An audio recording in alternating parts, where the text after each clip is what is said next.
ce soit les joueurs, le staff, l'entraîneur, la réunion.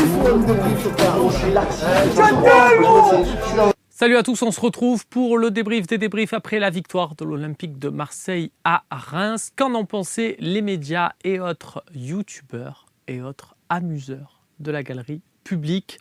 On voit ça tout de suite avec, pour commencer, le traitement réservé à Dimitri Payet. C'est un peu lui qui a cristallisé toutes les attentions. Il y a René Malville qui en parle, mais il y a aussi Laure Boulot et elle est plutôt intéressante sur le sujet. Payet.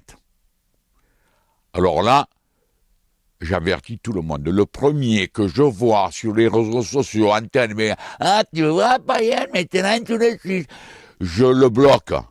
Parce que quand Payet, en début de saison, il faisait de la merde, quand il avait 5 ou 6 kilos de trop et qu'il faisait que marcher sur le terrain, je le disais. Là, aujourd'hui, Payet, il est affiné, il est très bon. Hier, il a été très bon, et je dis bravo Payet. Et si demain il recommence à déconner, je dirais Payet, tu recommences à déconner.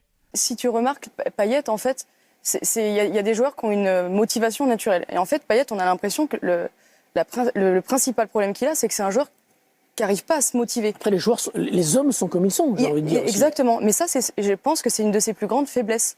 Et un nouveau coach arrive, ça y est, il y a un déclic, il perd du poids parce qu'il a envie d'être performant, parce qu'il a envie de satisfaire le coach qui vient d'arriver. Mais on le voit, ça se trouve, dans 4 mois, il sera aussi lassé de cet entraîneur et on pourra retrouver dans le même Payet. Au niveau du match en lui-même et des petites touches tactiques qu'on peut y voir de Jorge Sampaoli, il y a Obraniak qui a pointé sur la chaîne L'Équipe les relations de jeu, alors que Kevin Diaz, lui, parle carrément d'un 4-3-3 désormais pour l'OM. Ce qu'il y a d'important, c'est qu'on commence à sentir de la complicité entre les joueurs. C'est ça, ouais, je commence à sortir quelque chose de, pas de fusionnel, mais en tout cas, je vois des relations qui sont en train de se créer. Milik-Payet, tu le vois, c'est Milik qui crée, Payet qui attend sur le second but, qui attend vraiment l'appel de Milik, la gestion Thauvin qui a tendance à rester à l'intérieur pour libérer Lirola. Tu vois, il y a des l'apport de Lirola est quelque chose de vraiment très important. C'est quelque chose de vraiment nouveau qu'on voyait moins en début de saison. Ça change la donne. Moi, je préfère voir l'OM comme elle a fini ce match, c'est-à-dire en 4-3-3, avec Thauvin à droite, avec Enrique à gauche, en ailier, avec un Payet qui tourne un peu autour de Milik, avec un Rongier, un faux 4-2-3-1, avec un Rongier qui est très très bien rentré, qui apporte. Je dis pas que Camara doit être sur le banc, c'est pas ce que je dis, mais Camara c'est un joueur plus défensif, Gay aussi, et Rongier lui il a quand même cette proportion, et d'ailleurs je suis très content pour Rongier, parce que c'est un joueur que j'apprécie, qui a été beaucoup critiqué, parce que c'est vrai qu'il n'a pas forcément été à son meilleur niveau.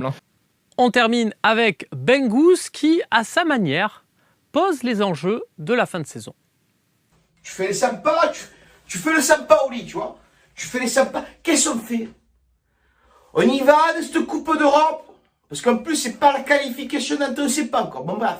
Qu'est-ce qu'on fait? On y va à cette Coupe d'Europe? Ou on n'y va pas et on se concentre sur le championnat? Et on ne sait pas qui c'est qu'on va garder.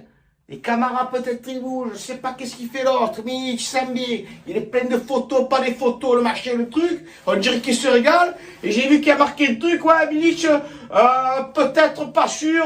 On ne sait pas.